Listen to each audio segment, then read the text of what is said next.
You Decide 2008 news now. The primary and caucus season is in full swing, and chances are you're being bombarded with information from people and political parties. A warning this morning, though, about some emails that could be popping up in your inbox.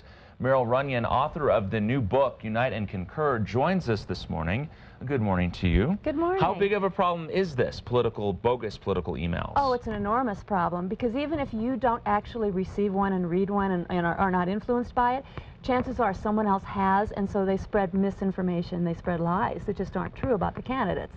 So we're making decisions based on propaganda, not truth. Yeah, and so as big as this political race is, the amount of emails out there has to be huge. It's enormous. It makes the Mentos viral video that you showed look small.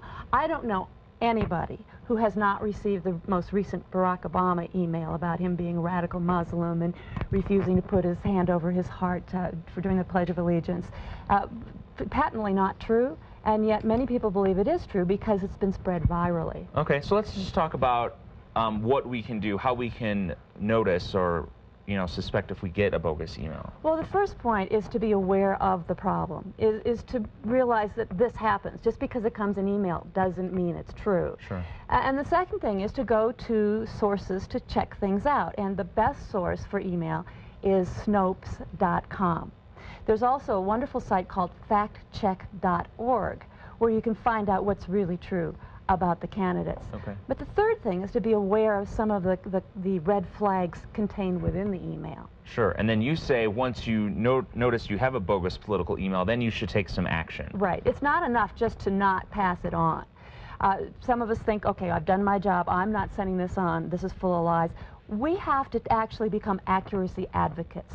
We have to take responsibility for our political communication if we're going to make choices based on knowledge and information. Okay, well, we want to put up the information, the action steps that you should take. The first you say is send out corrections. Send out corrections. The person who sent it to you, let them know this is inaccurate, and also request that they do the same. Say, please inform everyone you sent this out to. And many times when you get one, you'll see it's been sent to 50, 100 people.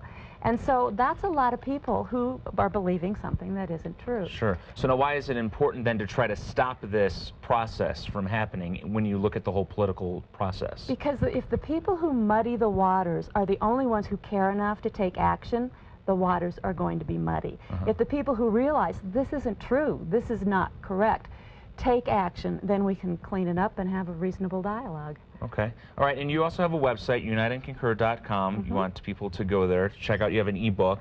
An e-book called Unite and Concur, How to Stop Arguing and Start Communicating About Politics. And do you feel that this political season is any different, or maybe it's more intensified just because of how intense this race is? I'm seeing things get a little clearer. We're starting to catch on to how things are done. I'm seeing people question the emails they get, question the statements that people are making more and more. And that is a trend that I am an absolute advocate in increasing, because it's just too important to base it all on lies and propaganda. All right, Meryl Runion, thanks so much for coming in this morning. We appreciate your time. Some really good tips there. Thank you. All right.